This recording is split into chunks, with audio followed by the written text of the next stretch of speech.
Hi, my name is Sophia DeFonso, and I am a freshman at Santa Clara University. I am in Professor Cindy Chavez Swenson's Critical Thinking and Writing class.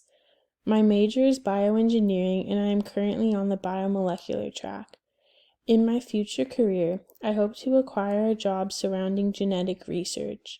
I am extremely interested in vitro fertilization, and I hope to someday make it to levels in the genetic world where I can participate in such activities.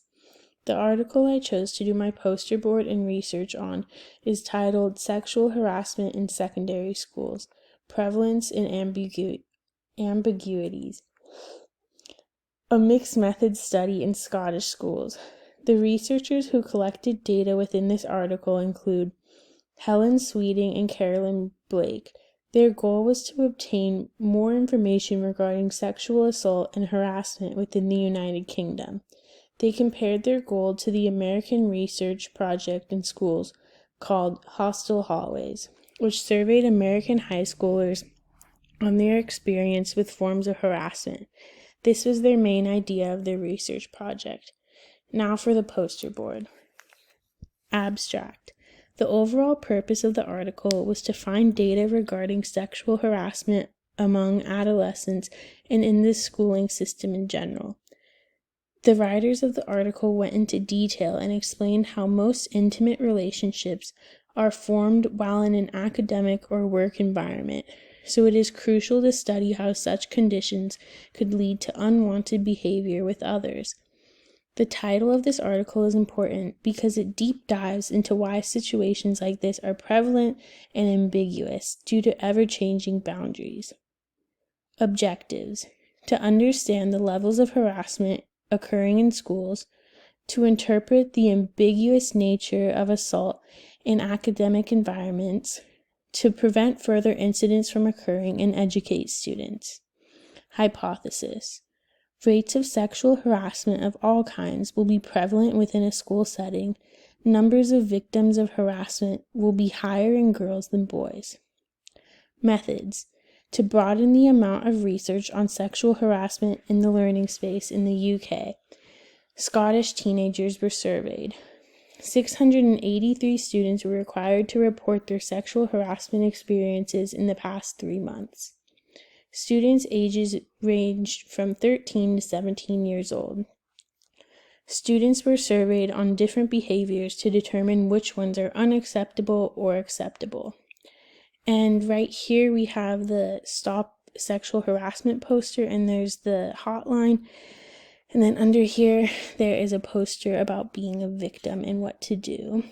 For the data and results, right here is a chart explaining different behaviors and whether or not people thought that they were acceptable or not acceptable, and if they weren't sure.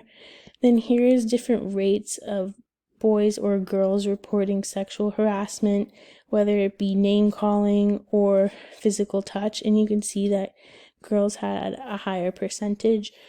And then here is a map of which states require sex education. So you can see that not a lot of them do. Discussion.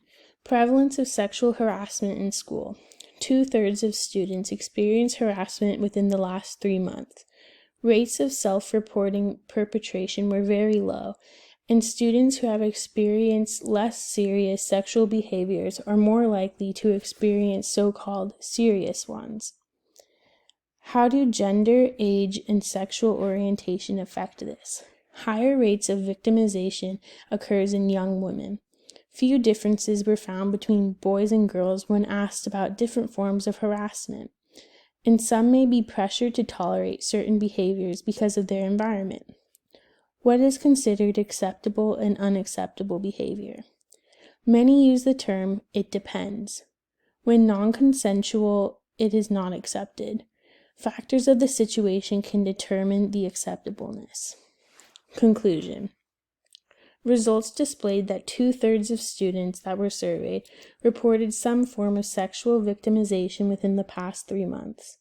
Another common trend in the data was that many reported that they were not completely sure of whether or not they experienced any harassment at all. The ambiguities played an important role in this study because they prove that the final judgment of assault depends on the victim and their experience.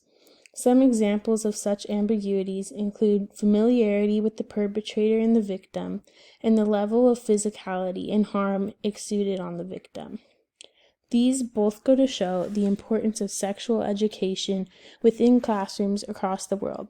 If young students can identify the acceptable and unacceptable behaviors, life-changing incidents resulting from sexual harassment will decline. And here's my reference. Thank you for listening.